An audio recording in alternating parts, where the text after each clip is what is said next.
All right. Here's episode 2 of the Positive Masculinity podcast. I'm here with my good friend Jake Cramer. Hello, Um, hello. yeah. So is there anything you want to shout out before it starts? Oh gosh, I get to have a shout. How's it going, Mom? I finally made it on the big leagues. And shout out to my dog Logan. He's pretty cool too. Uh, yeah. Thanks for having me. Yeah, of Saw the first course. episode and I kind of liked what you guys were doing. I was like, man, this kind of had some thought-provoking topics, and so when you send me a message saying, "Hey, you down to be interviewed Friday?" I'm like, sure, why not? It sounds awesome. Can definitely lead to some good discussions. So here I am. Good. I'm glad you're here. And I don't I'm get to glad see to you. be here too. Yeah. Let's start. Let's get right into it. Tell me about your life story, like more or less, as much as you want to go into it, as much as you don't want to go into it. It's all about you. Oh, okay, gosh. So when I saw this, I was like, man, this is like a really big question, and that I could really take up at least a solid 59 and a half minutes talking about my life story. But I guess just in the terms of what I can immediately remember. So I guess, like the earlier you are in life, the less resolution your memories have. Like for me, when I think back to, what really defined what I process in terms of masculinity when I was in middle school or elementary school. Elementary school, like basically nothing. I hardly remember shit from that.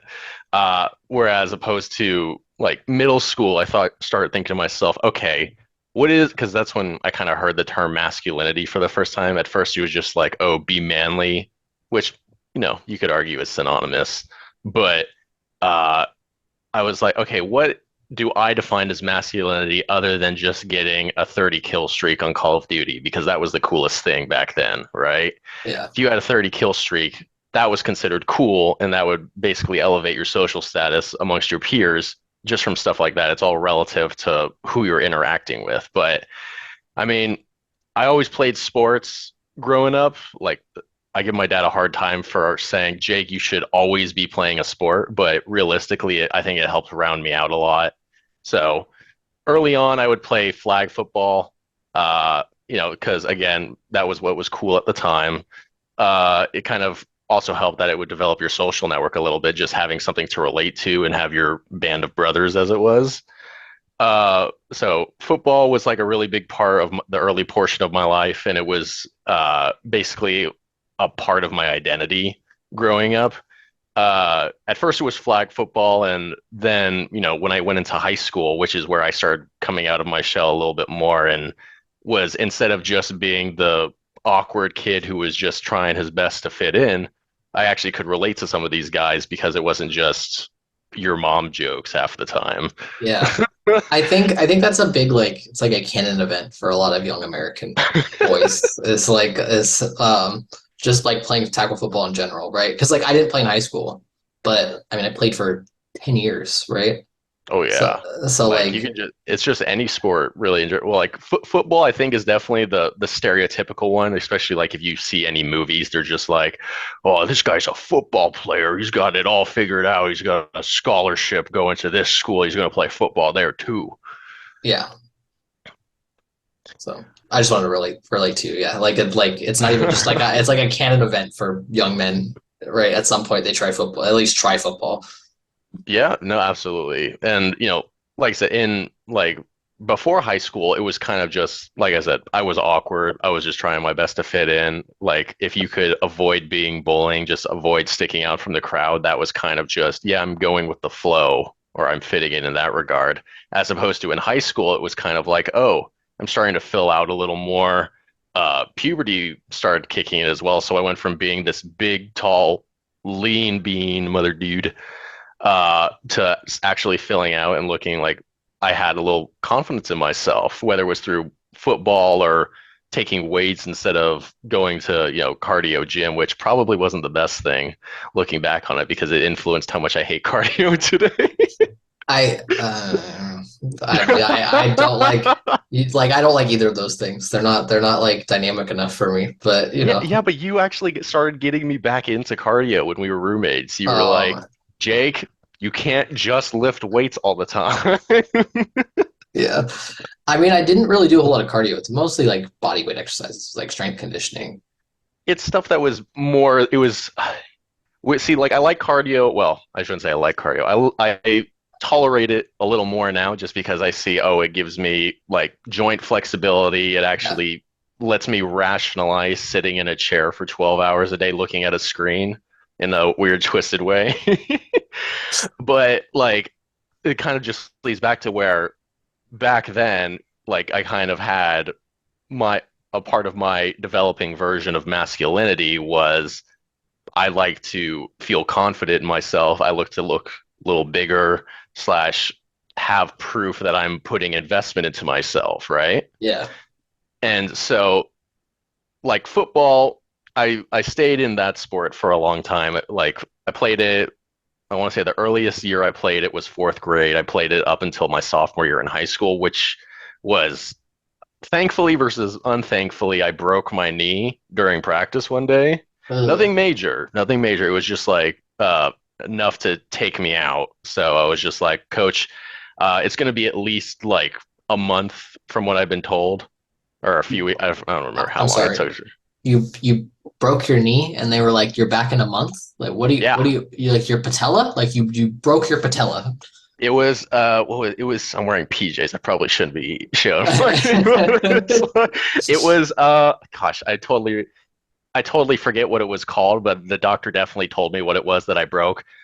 At the end of the day, though, it was enough to take me out of the sport for a good while. Yeah, yeah. And my dad was like, Jake, you still got to go to practice. You don't have to do drills, but we would always do like an hour of weights beforehand. And he wanted me to do that. You know, I didn't have to do legs, which again, probably influenced my taste in working out growing up. But I hate leg day. Getting better at it though. But you know, I would still be part of the team one way or the other. Yeah. But unfortunately, I kind of after a month, I was just thinking to myself, I really don't want to play football, especially after like a month of being out, kind of being behind everyone and going from second string slash starting to third string. I'm just being like, I talked to my dad and I said, Dad, I know you said I should never quit a sport.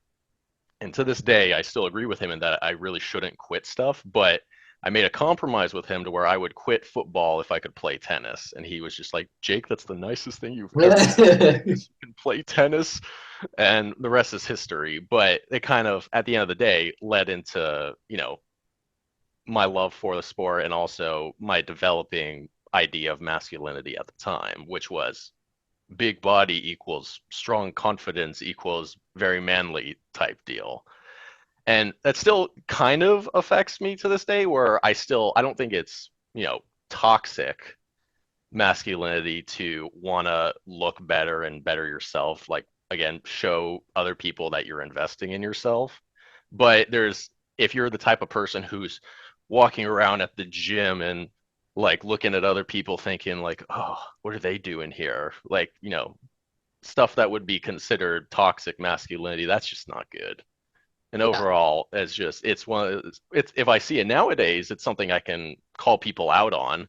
What was a good example? When we were at the rec center in college, it was like there was this one time where there was my buddy. Did you ever meet Carl? Carl like Car- Uh, flies in the Air Force, Carl? yeah. Yeah, of course. We hung out with him Okay. all the time. Yeah. Yeah. It's just like I think he was with me at the time too, but there was this one guy who was just not harassing, but realistic, giving like some shit to this one guy for not doing proper form, and it was something that could have easily been explained, just saying like, "Hey, man, let me spot you for this one. This is how you should, you know, just to avoid hurting yourself. Here's a good tip that I can give you, or something of that sort."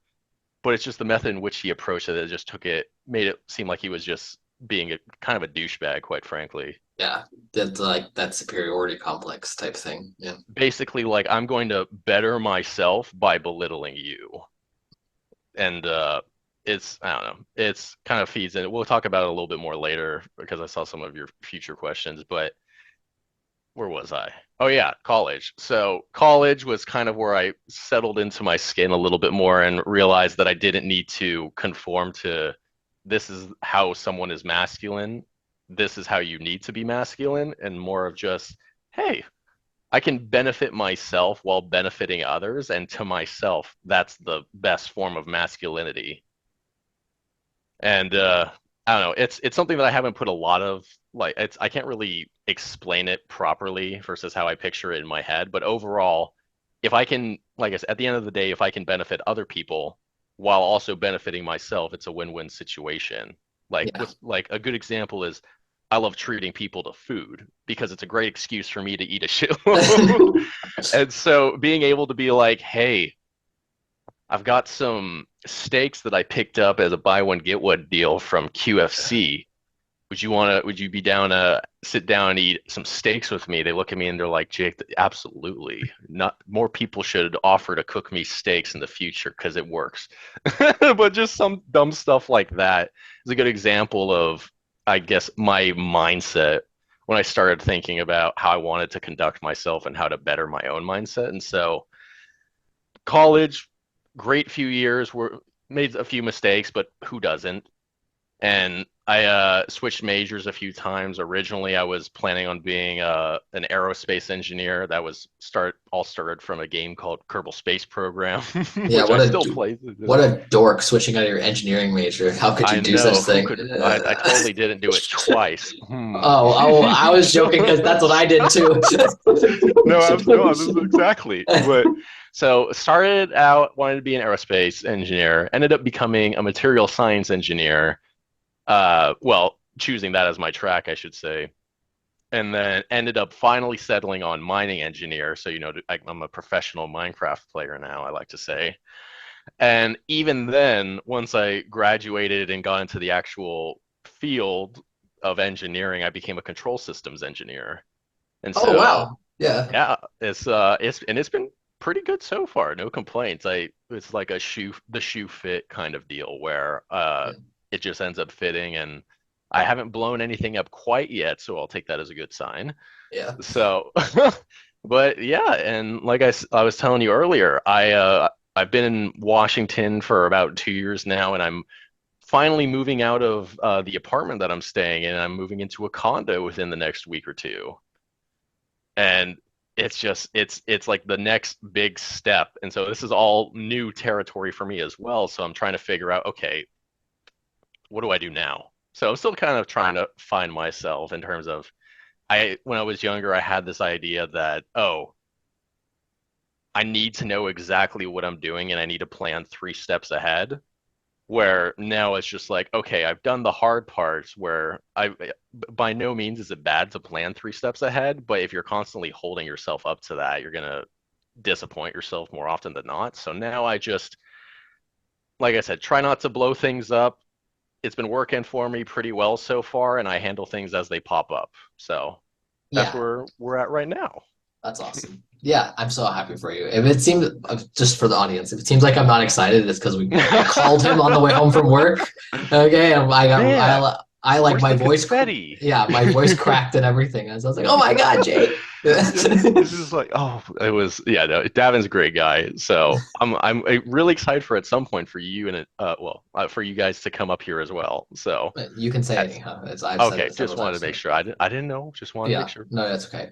Yeah, yeah, cool. And Yeah, so, yeah, that's my life story. And I've got another 2 or 3 years until I can get my professional engineer's license. And then once I do, well, I honestly don't know what I'm going to do after that, but I'm sure I'll think about it when it pops up. And yeah. I've I got, mean, that's what you gotta do. You gotta play it by ear. I think. Yeah, I think that like a lot of older people like they've had their life was kind of set out for them a lot better than ours is, right? Because of how like unstable like the economy is, how unstable like well you don't have student loans. You're lucky enough not to, right? My understanding, right? correct. Which Yeah, is I'm definitely amazing. luckier in that. I will say I'm by no means am I gonna sell it short. I'm a lot luckier than most people, but at the end of the day, it kind of makes me feel a little bit better about being able to contribute Oh yeah, back, whether it's just through mental help slash, hey, you look like you kind of had a rough day. You want to talk about it. yeah. That and So, yeah, and you're always so good about that. Jake. You're just the sweetest. It's a wonder. It's so wonderful to be around you all the time. oh man, you're gonna make me Thanks, man. I Yeah, appreciate it. And I want to let you know, like, damn it, you guys are really cool too. Like I thank always you. brag about you and Aniha being my roommates because I was like, dude, these guys sent me a grill for Christmas, and it's just like that's the best way to my heart is just being nice. Well, being nice and food, but also kind of just I don't know if it's the golden rule at the end of the day where I know if you're treating me with such kindness and benevolence, it's kind of like, oh, definitely wouldn't hurt to treat them slash be nice back, right? Of So course. Yeah. We got that smokeless grill and we're like, oh my God, Jake needs to get this grill in this house. oh my gosh, I've one of the toys that I'm getting when I'm moving into the condo is I'm trying to save up for a smoker Yeah. because we Yeah. actually one of the people in my office is a pit boss, and I'm gonna be making this really Oh good recipe he gave me in the smoker eventually, where it's bacon wrapped smoked meatloaf with a bunch of cheese in the center. yeah. Oh, That sounds so good. sorry, I got sidetracked by food. This happens a lot, but That's okay. That's okay. All right. So now we're gonna get into the harder questions rather oh than talk about boy. yourself. So Okay. what do you think it means to be masculine?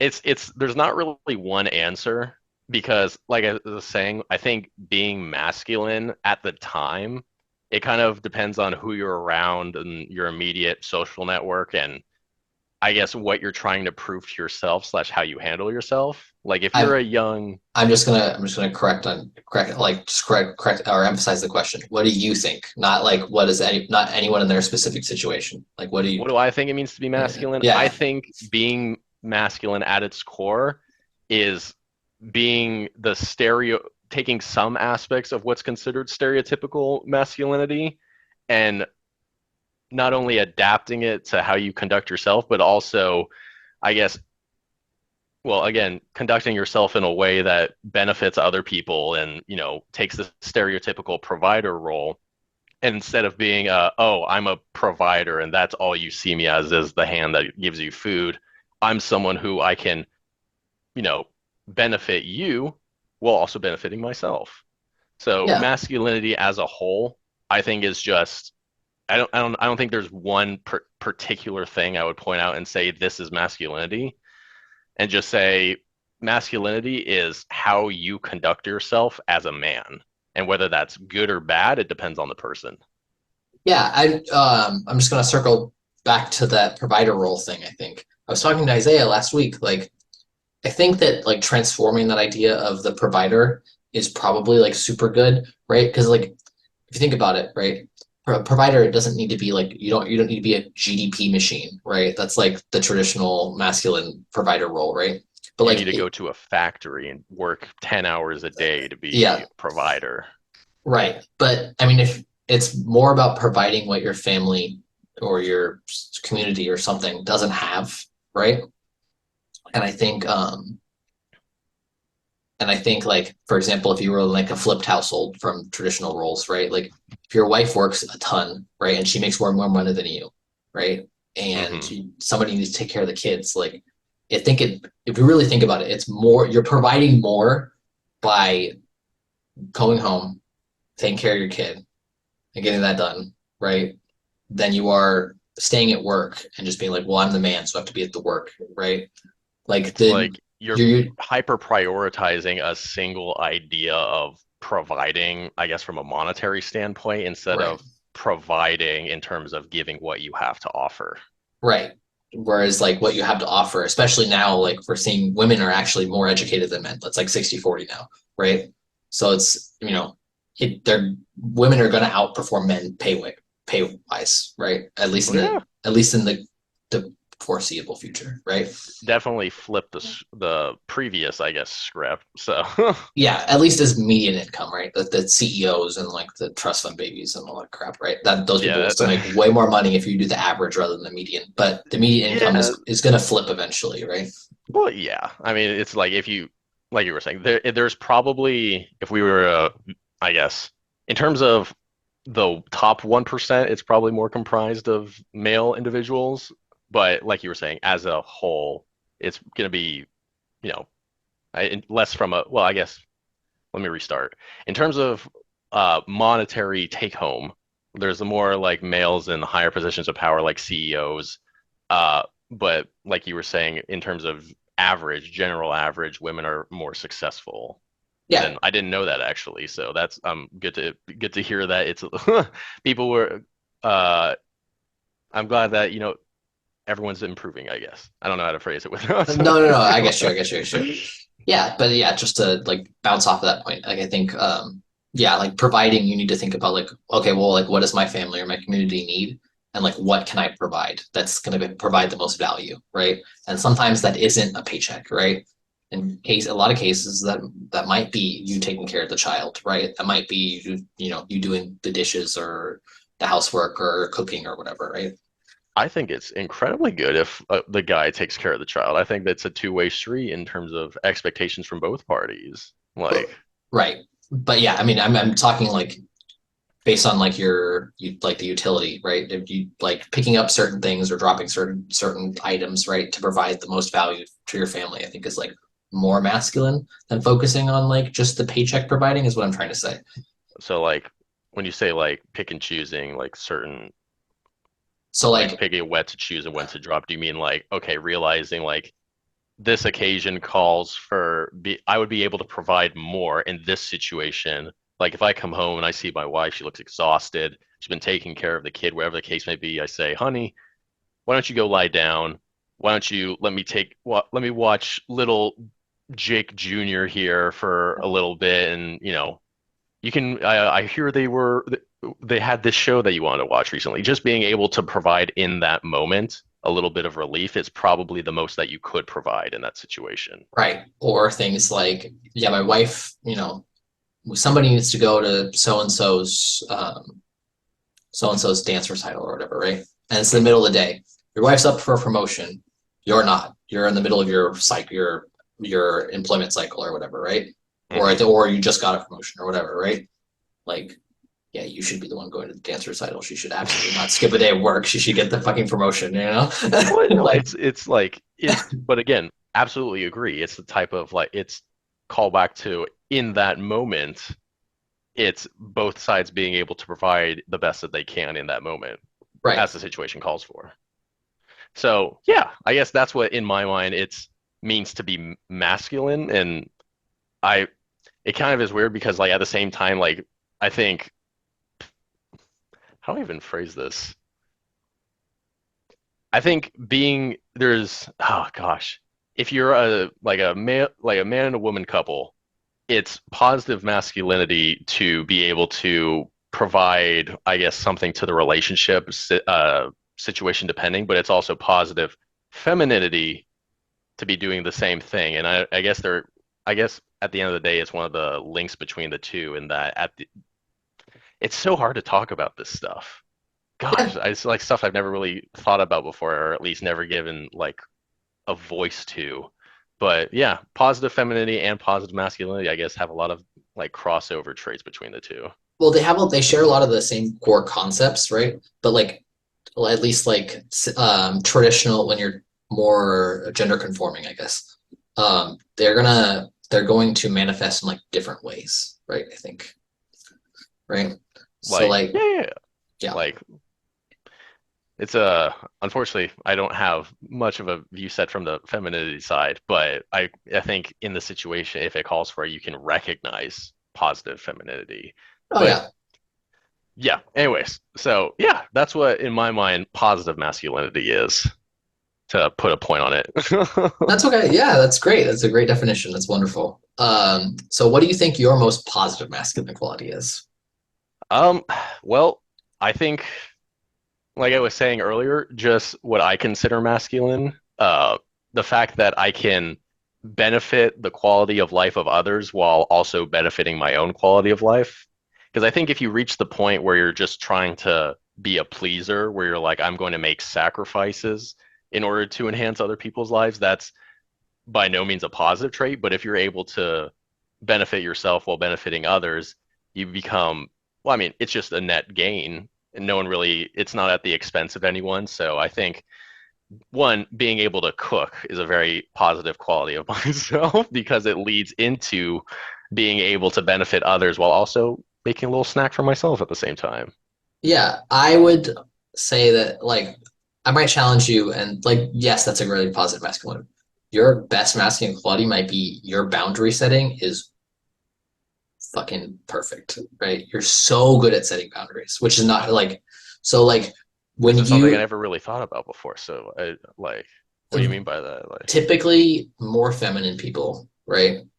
Um, and codependent people like me, are like it's not naturally, necessarily a bad thing, but well, when you've been to therapy just for being codependent, oh shoot. Well, yeah, okay, in that case, yeah, I'll give that to you. and Anyways. you are quote the most codependent person that they've ever trained.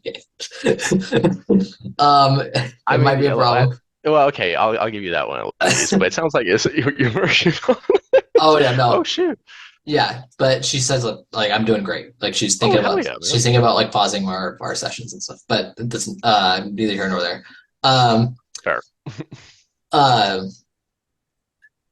you typically like especially like women and feminine people and people who are codependent have really bad boundaries, right? Where they let people kind of walk all over them, or they'll bend in ways that they don't really need to, right?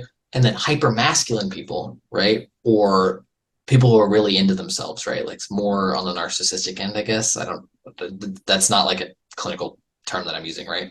No, yeah, Um, it's like they have hyper, like way too good at boundary setting. Well, they'll be like, well, I don't want to do that, so fuck off, right? So it's like, right? Or that doesn't benefit me, so get the fuck out of here. oh, I see what you're saying. Oh, thank Your you, man. boundaries, yeah, your boundaries are perfect. Anytime I ask you to do something, right, or ask like with us or whatever, hey man, I'm just not going to enjoy that, right? And you automatically, and when I ask you something, you automatically will know, like if I'm like, hey, I want to hang out for my birthday, and we're doing something that I know you don't want to do, but I want you to be at my birthday.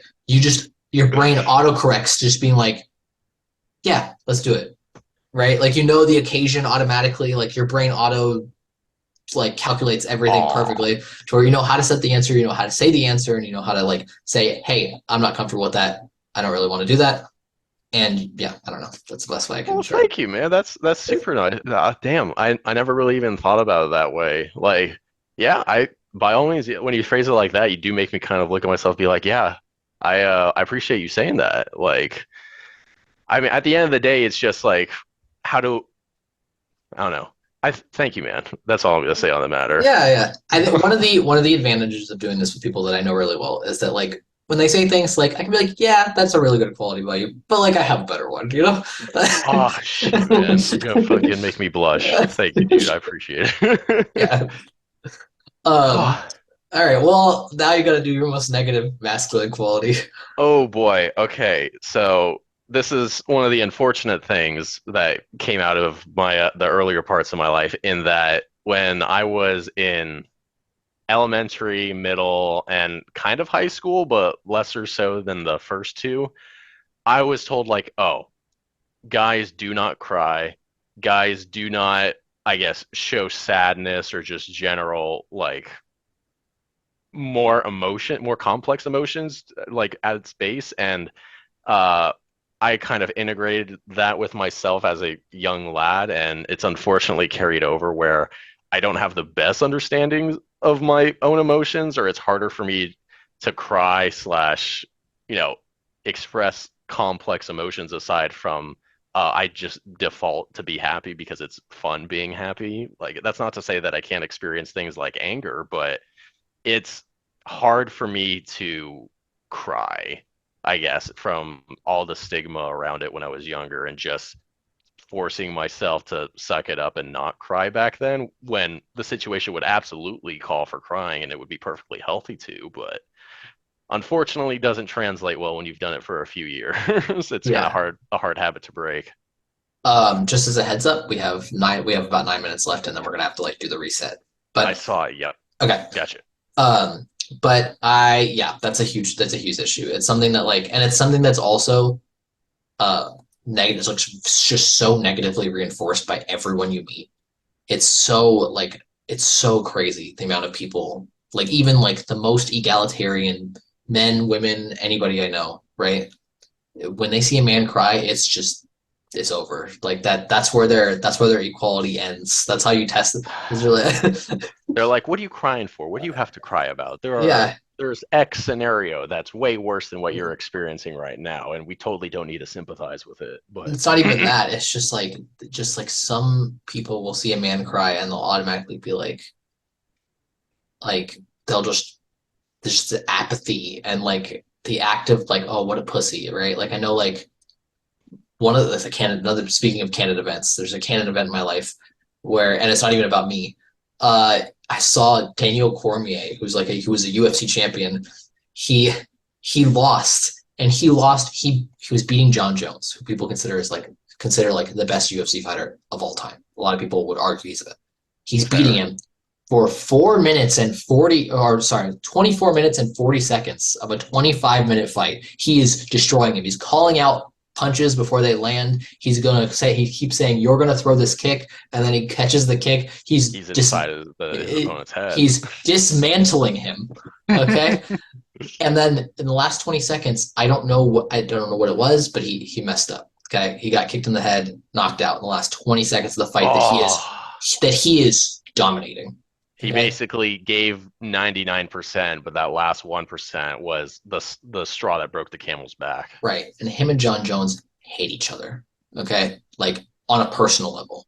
Like So not just like we show it in the octagon. No, they're no. just like, hey, Yeah. fuck you. Yeah. And he just broke down. He's like, I tried so hard. This means a lot. That miss has meant a lot to me, and I lost it all. Da, da, da, right? Right. And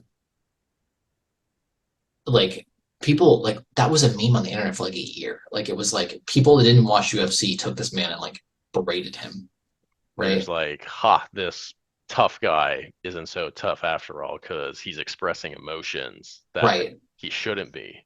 And it was just so like humiliating for him. And it's like and as somebody who's fought before and lost plenty of times, right? Like that emotion that like you train so many months and so many like, and then on top of that, if you don't like the person, like I've never had someone get involved in my personal life, right? But like Mhm. to have someone even like talk shit to you and then you lose, you just feel like already feel this sense of shame on top of the just like all the emotion you put in, right? I feel yeah, I have an idea of what you're talking about, and I feel Uh, bad making this comparison because it's the closest thing I have to it. But it's kind of like if you get so you're on the freeway or the interstate and someone cuts you off in front of you, and like there was this funny enough happened to me like fairly recently where this guy completely like didn't signal, just turned into my lane, would have hit me if I didn't slow down. So I slowed down, honked my horn.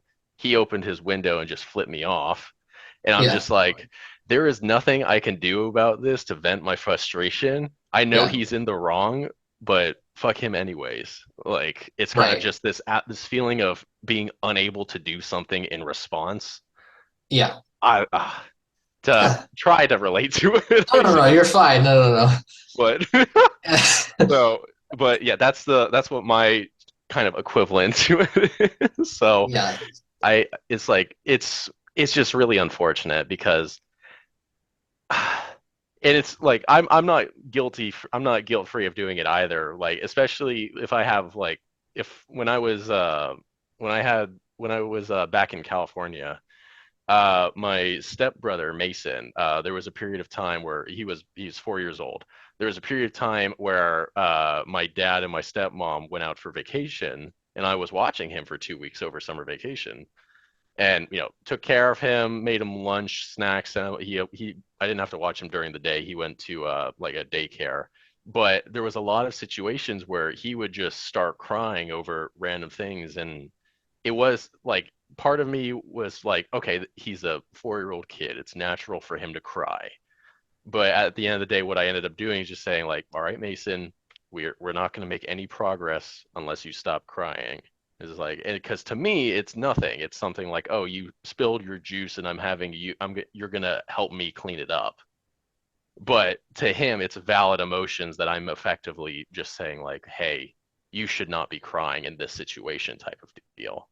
right. And I think like it's hard, right? Because like I would argue that like he doesn't need to be crying over spilled literal spilled milk, right? Literal spilled milk. um, But but to him, it's valid feelings. yeah, and the figuring out how to get somebody to work through that without crying is probably important, in my opinion, right?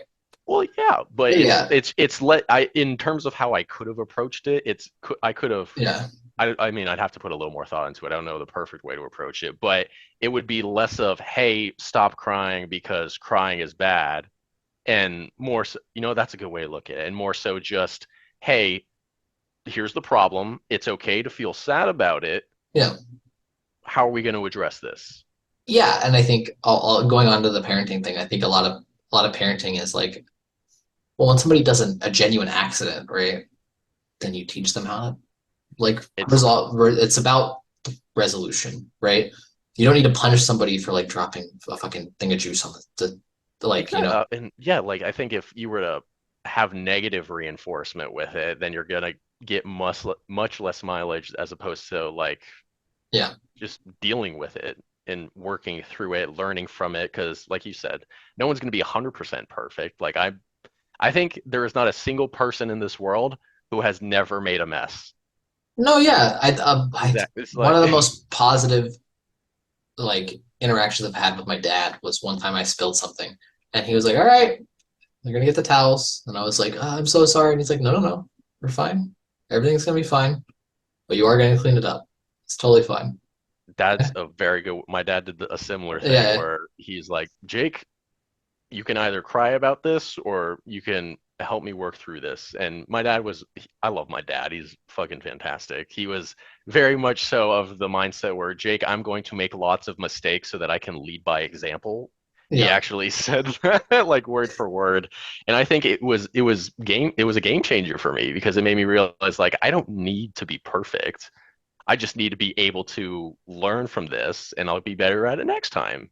And maybe yeah, next time I'll know how to handle it completely. But if I don't, the cycle repeats and I get a little better from that too. exactly. Before I start the next thing, I'm just gonna, Probably do the restart. I'm just gonna restart. Yeah. Okay. All good. Okay. All right, we're done with our scheduled intermission that Zoom makes us do, and we're ready for We're the back. yeah, we're ready for the second half, and we're gonna start out strong with how do you think traditional masculinity has helped or failed you? Ooh, you see, is stuff that I never really gave thought to before I ended up seeing your questions. So, masculinity. So, helped I guess if we were to just keep it as short as possible, it's helped me with positive masculinity and it's hindered me with toxic masculinity. Uh, Thanks, Jake. yeah, Thanks. all right, that's a wrap. Wrap it. No, so I guess there's I don't know the a very easy example to talk about. I think is I guess dating as a whole. Like if you were to try to like if you go on to and I don't use dating apps, so this is primarily secondhand source as opposed to initial source, but like having expectations created based off of toxic masculinity stereotypes that people apply as a general rule as opposed to the people who are inherently being toxic by practicing those behaviors. Do you have an example? Gosh, it's kind of hard to put my finger on it. Like, okay, a few of my female friends, I should say, not my girlfriends, they have a very negative opinion of men as a whole, just based off of a few like small samples. Uh, and those examples kind of influence how they act around men as a whole in real life. I'm trying to keep it intentionally vague. Uh, so it's individuals who take this idea of what they consider masculinity to the extreme and apply it to themselves, which gives the impression that this is how all men react because it's stereotypically masculine and they're taking it to the extreme. So the ergo applies to everyone as a blanket because of how extreme they're making it. I also think that the way modern dating works is that like 10% of the guys get like 90% of the women, like as far as like casually going.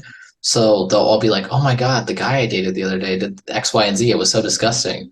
And then it's like yeah, da, da, Wow, no da, da. way. Me too. The guy I was dating did Yeah. that And then too. it's the same guy.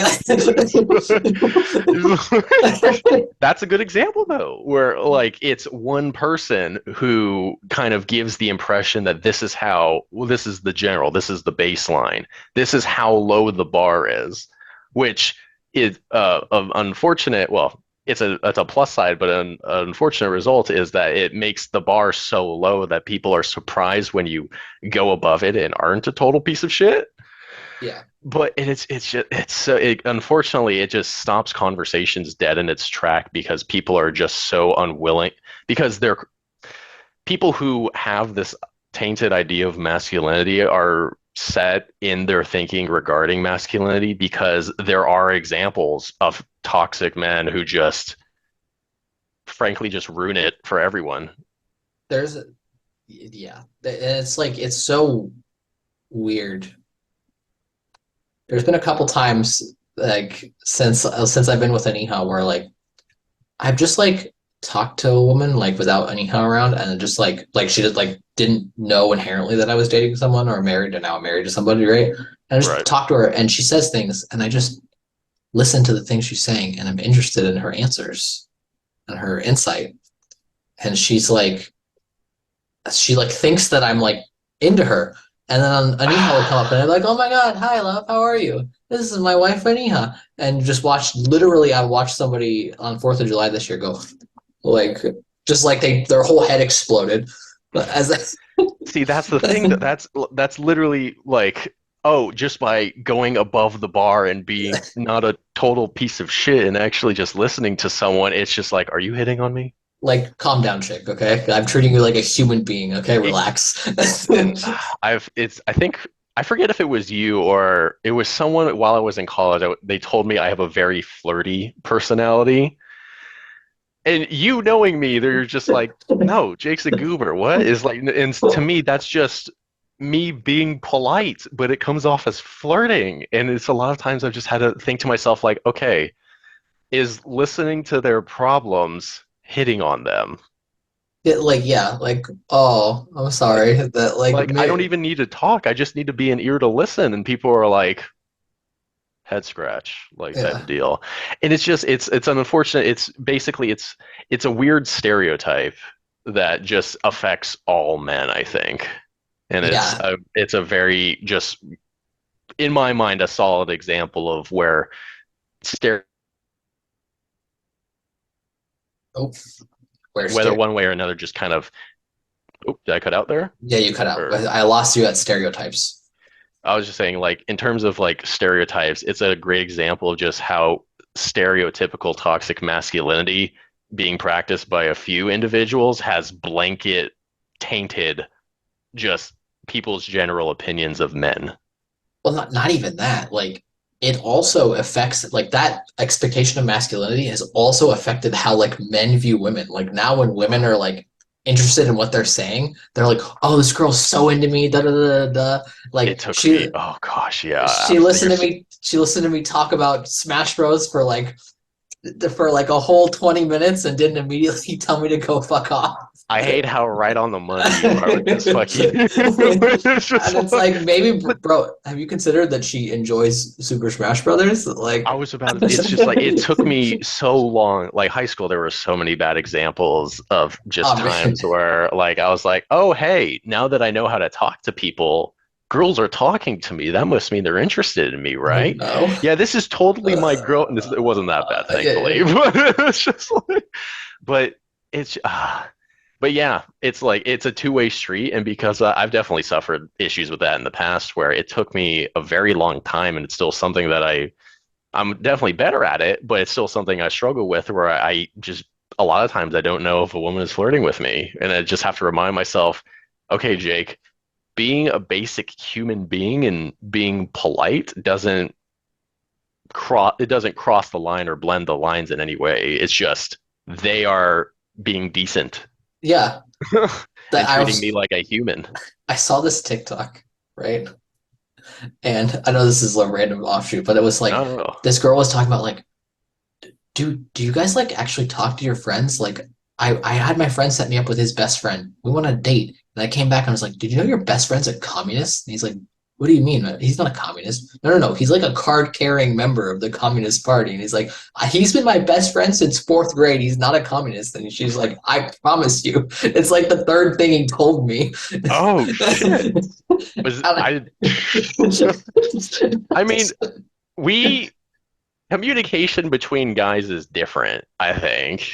Like No, it's worse. I'm gonna be honest. it's worse, but it's not it's worse in that we don't talk about a lot, but like for example, I like there are some of my buddies in a different Discord server who I've known them for since high school, whether it be in real life or met online that I just eventually met in person, and I couldn't tell you the name of their mother. Like if you ask me, they're like, "Hey Jake, we're going to play For the King 2 in like an hour or two," which, gosh, can't wait for that game to come out, by the way. I'd be like, yeah, man, we've got this, like, we'll exchange, we'll put it on each other's mental schedule, and, we'll just talk about random crap while we're playing that game. Like, yeah, man, I made some tuna salad today. Oh, yeah? Yeah. What'd you put in it? A lot of spices. Oh, that's really cool, man. I wish I had some. But I think that that's not. I feel like that's not a super effective way to form friendships, right? There's a reason that okay, I used to think it was a negative thing that women changed friends every few years, right? I've I realized still think it's a negative thing, but I I know there's reasons for it.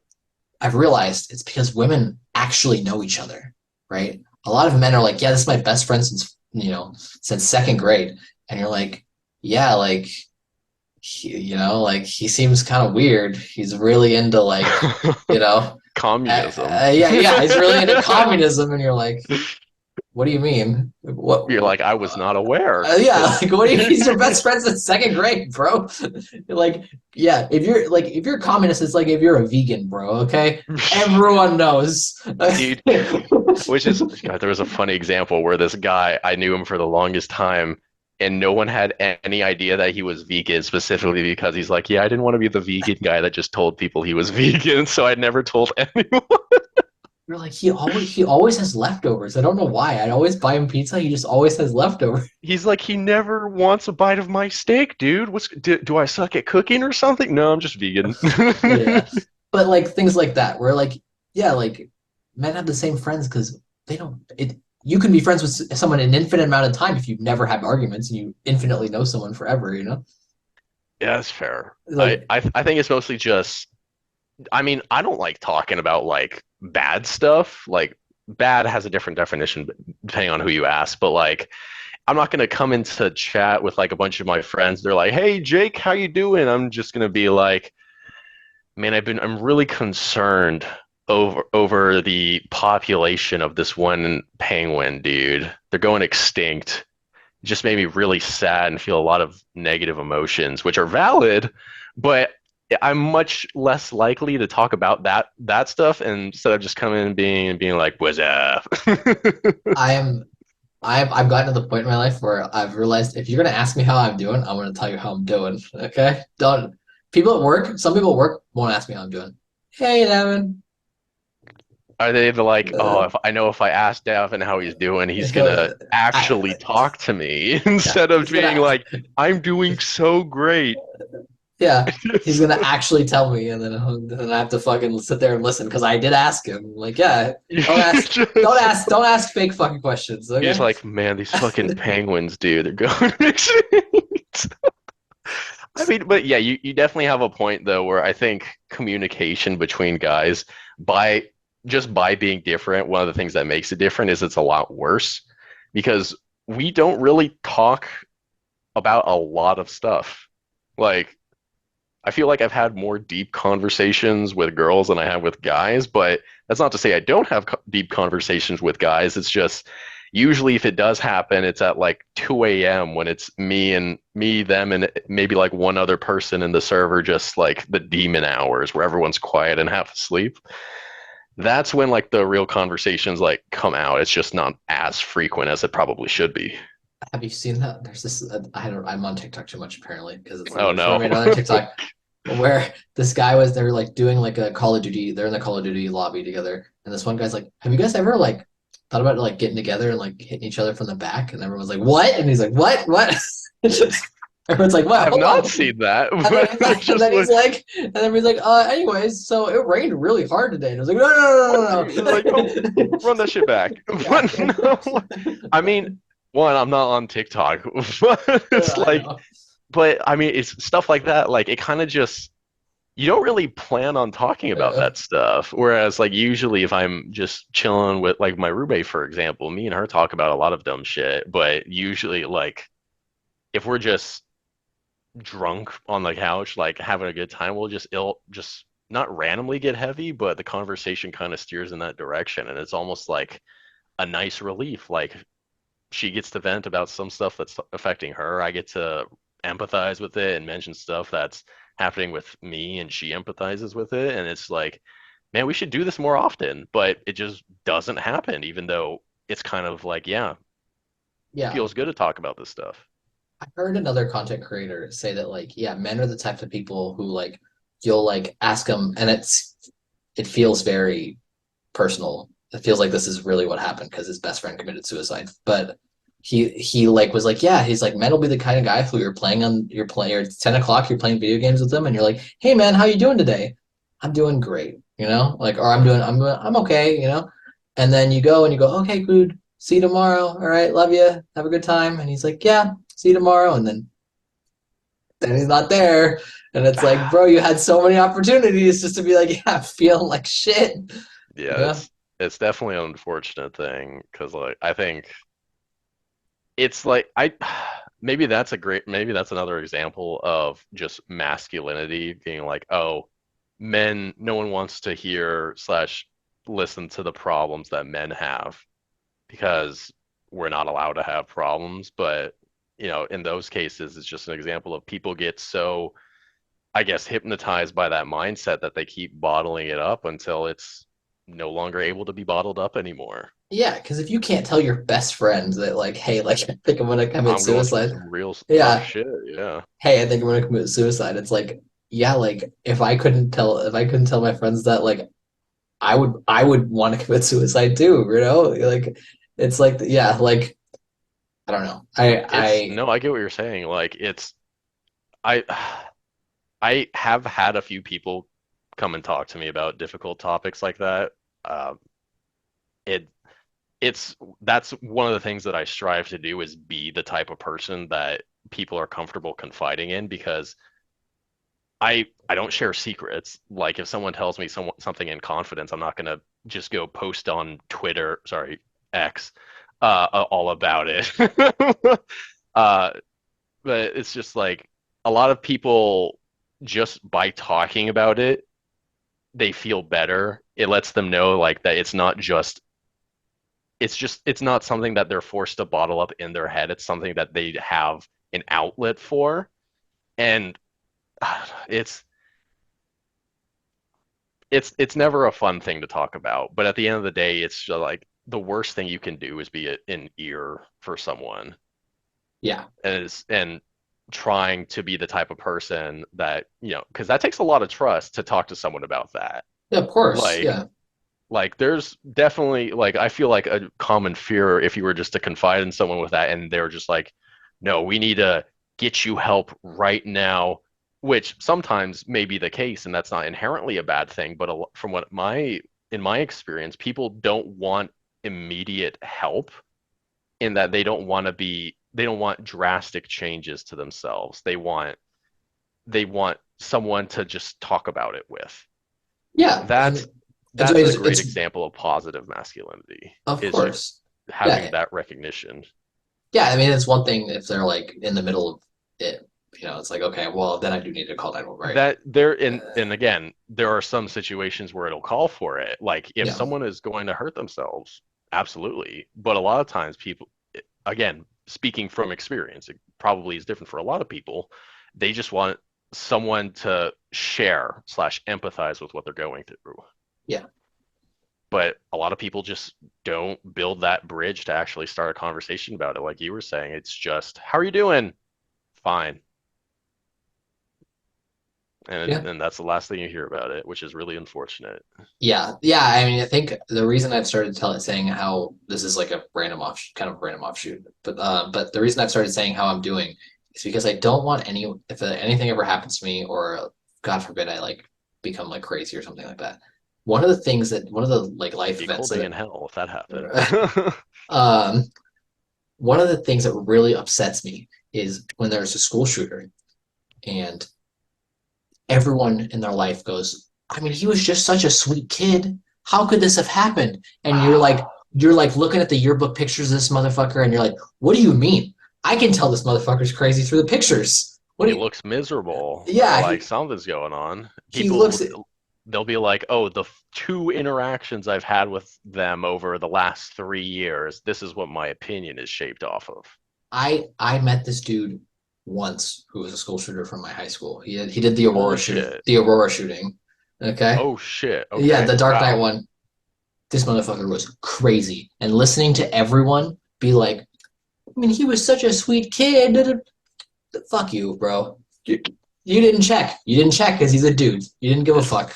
I feel like it's a person's tendency to be like to want to add on to it. They'll be like, "Okay, I've got like I would say, I've got a super small sample size in the form of two interactions with this person, and that's going to shape the entire.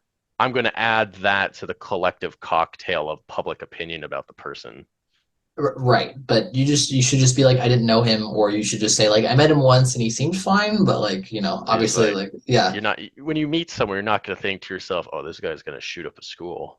yeah. I Like mean, that's like one, that's a horrible thing to want to assume about someone. It's even more so awful when it actually gets proven, like in that yeah. case. Not that people were assuming they were a school shooter, but like, wow, yeah, that's super. Geez, man, I don't envy you in that regard. I don't even know what it's like to know, but I only met him like once. Like he was fine. Like I mean, he was crazy. I never thought he was gonna like shoot up our school or anything like that, or shoot up or end up shooting up the Dark Knight leader.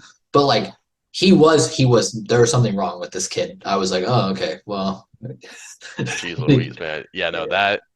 But yeah, I mean, it's just like people were like, "Oh, I just they didn't talk about themselves, nor did people have enough interactions with them due to them being so yeah. sealed off.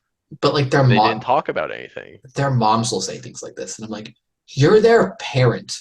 You, it's, Like if they're not a super spy, okay? They all right. They didn't keep things from you. You knew this was gonna happen. but my perfect child who could never do anything wrong. Yeah, I know them 100%. My God-loving child. No, just yeah. kidding. It was the weed he smoked. He probably should have smoked more weed, bro. Jesus. Shouldn't have been on his phone all that time. Yeah, exactly. I, Um, I, yeah. So, what was? Gosh, I forgot the original question. If I'm being it's okay. honest. We're supposed to go on to the next question. We got a little sidetracked. We do that Oh sometimes. gosh. Um, Whoops. so who are your masculine role models or like a masculine community that you hang out with? Do you think like really positively affects your life? Oh gosh. Okay, this is gonna sound really cheesy, but definitely my dad. I think Uh, my dad has been one of the best male role models that I could have possibly had. Not to say that he's perfect, but just by lieu of being, someone who is comfortable admitting that they made mistakes, and also someone who from the get-go I looked up to as my father figure, and knowing that he was, okay making mistakes and learning from it, absolutely shaped my perspective. Like 100%, I don't think I'd be the same person if I didn't have my dad in my life. Like he never even really taught me how to shave, like the stereotypical masculine thing that dads do. Like he was like, "Yeah, Jake, if you cut yourself, I mean, I'll help you out, and this is just the general idea of what you do. Good luck." It's like, but like in terms of just, where I guess my tendency to want to treat people slash be polite to people, partially expecting, just them being nice back and knowing that people will be mutually happier as a result of which I learned from my dad.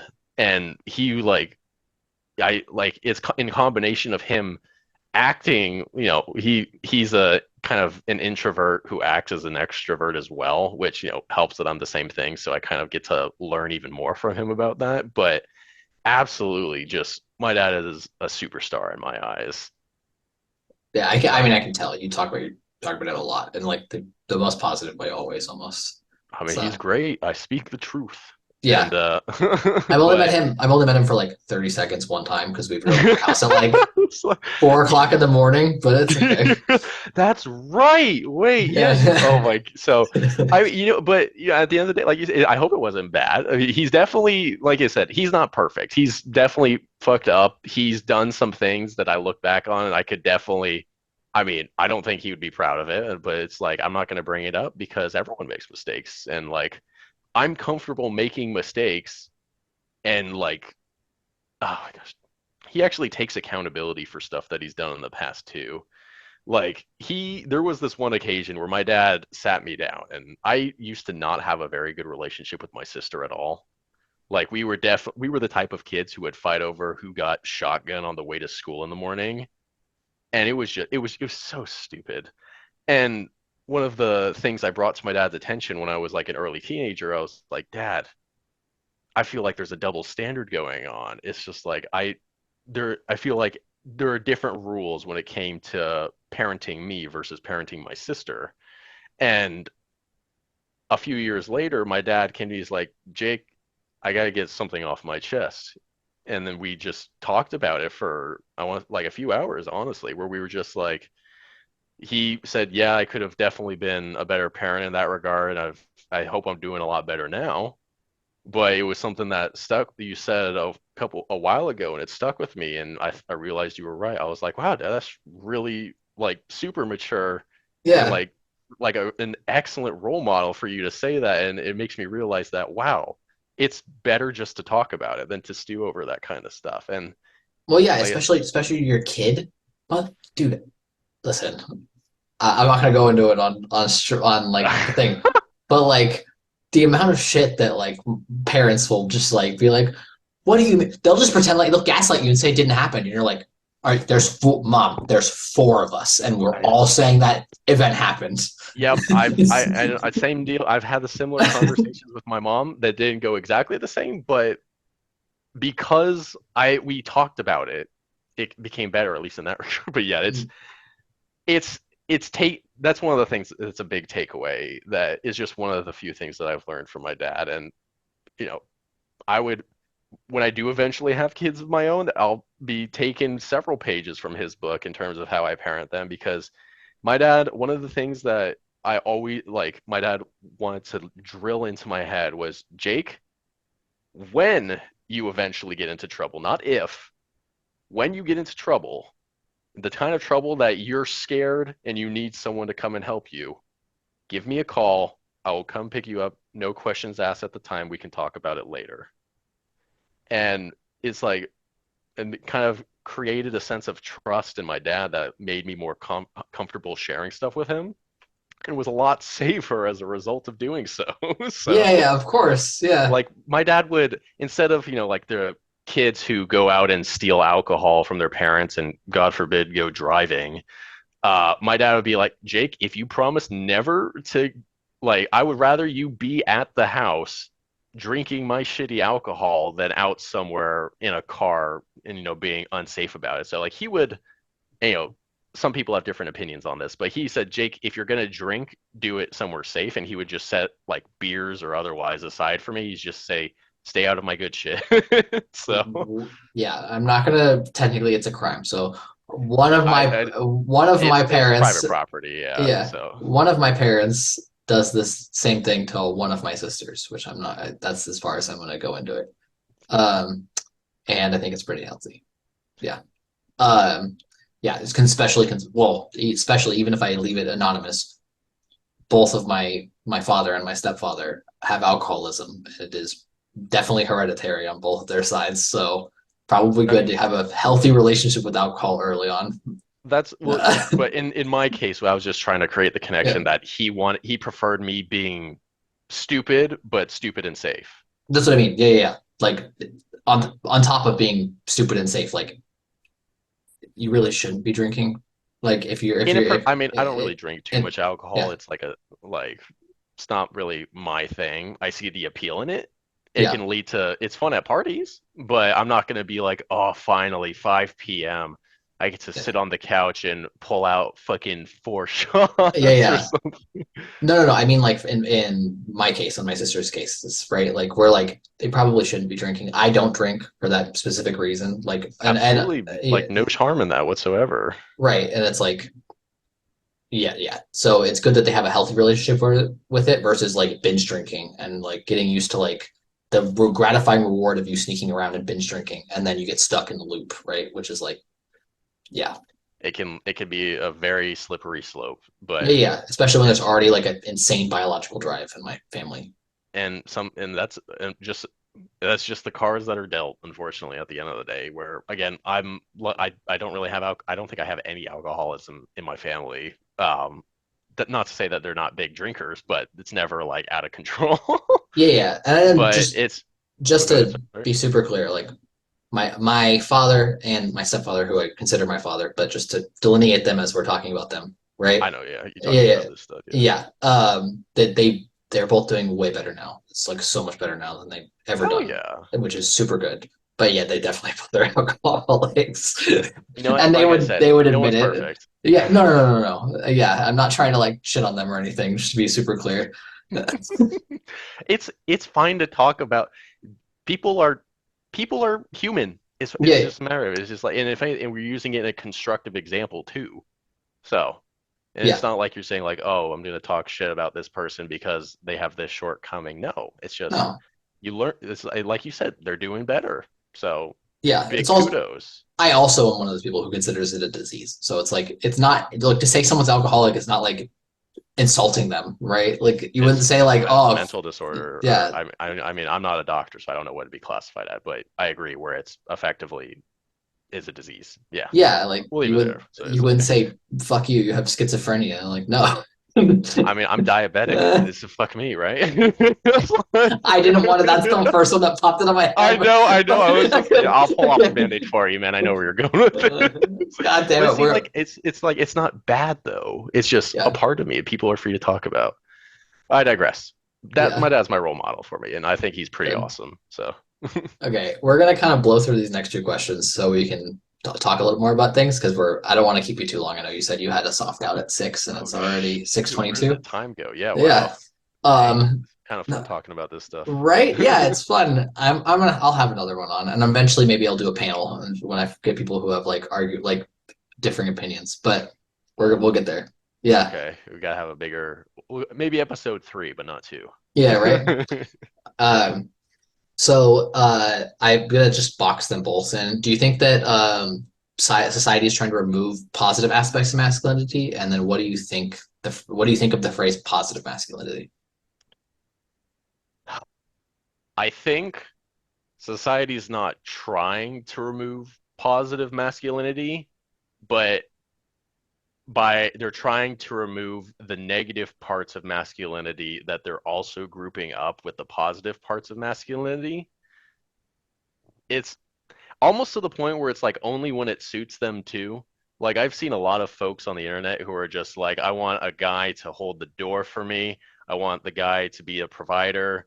I want all these stereotypical aspects of a guy, and then also proceed to be shit talking their boyfriends and like not providing a two-way street or challenging like a certain part of their personality that may not be positive. I don't have an example off the top of my head, admittedly, but like basically by trying to remove the bad parts of masculinity, which I think is to an extent justified because there are negative aspects to masculinity, they're also inherently grouping masculinity as a whole into that. And so uh, it's tough. I don't really know how to phrase this too, but I think, yes, I think by trying to get rid of toxic masculinity, which is good, people are accidentally trying to get rid of certain aspects of positive masculinity as well. Yeah, I think so. Yeah. And I think that like I'm trying to use positive and negative masculinity because now toxic masculinity has just become if you're a man and you do something I don't like, it Jersey sounds yeah, Shore. yeah. Well, no, people have this thing where they expand words until they mean nothing. So like now, toxic masculinity just means you're a man and you're doing something I don't like. So I'm just trying not to use that phrase because it's just It's become lost its meaning. it It's lost doesn't its mean original anything, meaning. Yeah. right? Just like with politics, like I know we're not gonna get too into it, but like Be now careful. everyone's a fascist or everyone's a communist, and fascist just means you're to the right of me and I don't like your opinions, and communist just means you're to the left of me and I don't like your opinions, right? We Like, take things to extremes. There's no middle ground. right. And then so when you actually try to call like a politician in the United States a fascist, like everyone just plays you off, like, like, oh, like no, they're not a fascist, like da da da da. Because everyone else has said that about, like, cried wolf about it, and you're like, no, no, no, no, no. I mean like Mussolini fucking fascist, bro. Okay, like I mean that word.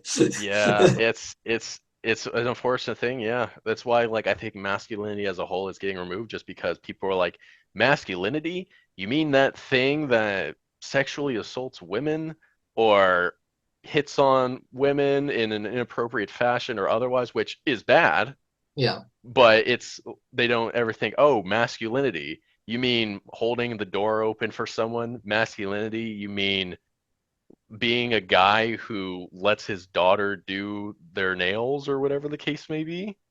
yeah. That I would consider that positive masculinity and that you're comfortable in yourself and your own identity to where you don't mind doing these things that challenge the idea of what people consider masculine Well, and just having fun.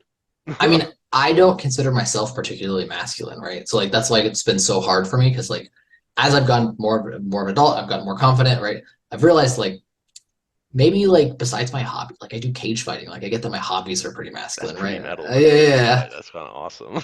But like I have a very feminine affect, a very like feminine way of speaking. I speak a lot with my hands and like high neuroticism. I'm codependent, right? A lot of these things that like more attributed to like femininity, right? But like I don't think that like you need to be masculine, right? Like the whole point of this is to give a scaffold for most young men to be able to like go in and have some sort of direction, right? But like Mhm. if you're not masculine, like that's fine, bro. Like I Like listen, I'm you're like your own form of masculine, though. Like, I feel like just by being comfortable in yourself, again, this is my own version of masculinity, yeah, different from person to person. I think just by being comfortable with yourself, that's a positive form of masculinity because you're comfortable being who you are, and there's nothing wrong with it. yeah, yeah, yeah. I'm like empathizing with you, right? Like yeah. Absolutely. It's It's like just so yeah, so I don't know. I think, but yes. So overall, though, I think what was I mean, I forgot the second part of the question, so I may what need do to you rephrase. what do you think about the phrase positive masculinity? But like yeah, Positive masculinity as a whole, I think is good, but it's so hard to put a definitive point on what or positive masculinity is, other than just to myself because I have my own definition of it because it differs from person to person. I think positive masculinity is just being comfortable. If you identify as a man, masculinity, if you're comfortable with yourself, that's positive masculinity. all right. That's a good definition. I think that's definitely something that I probably will work into my definition. Because for me, like, it's definitely I need this is like a super generic like starting point that I had. Like for something to be positive, right? I wanted it to be both like self-healing or self-fulfilling and also fulfilling to others around you, right? And definitely being comfortable is one of those things. Like there's nothing worse than That being does around. help. Yeah, there's nothing worse to yourself, especially like not be comfortable with yourself, but also to others. When you are insecure, it becomes insufferable to others, right? To be around you, right? Yep. If you're hyper insecure all the time, right? So, but like you were saying before, it's a kind of a two-way street where people are, if you're not happy in your own skin, other people aren't going to be happy around you, as opposed to if you're happy with yourself and you have this kind of acceptance of, yeah, I'm pretty awesome, other people are going to think so too. Yeah, I totally agree with you. Yeah, that's going on my dream board of, like the things. What is positive masculinity? It's like being comfortable with yourself. It's Boom. like if you think you're awesome, then other people will think you're awesome too. That kind of Yeah, thing. yeah, that's going on there. Jake, you got my first thing that's gonna go on there. Let's So go. All right, sweet. But yeah, I mean, but again, at the end of the day, people have their own definitions of what masculinity is. That's just the window into my own opinion on the matter. yeah, but that's why I'm doing these, so I can figure out what box. Again, don't consider for my definition, whatever it's gonna be, I don't consider myself particularly masculine, right? But Fair, but it's but again, it's like, but go so ahead, sorry. I'm interviewing all these people to try to figure out what the fuck it is, right? And So I think you're doing a service too, because for people like me who haven't really given as much thought as I probably should have into it, it kind of has some groundwork and gives some a larger sample size to pull from and figuring like, okay, so this is what other people like. I can kind of I can agree with this part, maybe not so on this part, but overall we'll put less angles in the circle that is my idea. okay, we got about a minute left, so we're gonna wrap up. Okay. Thanks so much, Jake. Do you have anything else to shout out? Any social media, Discord stuff that you should add or what? Oh gosh, I'm a boomer. I don't use social media, That's okay. but uh, good luck on the future episodes. I'll be tuning in, and I think you're doing a great service, man. I think just by any of your viewers kind of listening in, if one viewer has a takeaway from this and has a better understanding of what it means to be positive, well, be positively masculine, I think it'll be all worth it in the end. So good luck in the future episodes, man. All right. Thank you, Jake. All right. Love you. Talk to you soon. Love you, and hope you have a great weekend, my dude. Yeah, you too. Bye bye. All right, catch you later. Bye bye.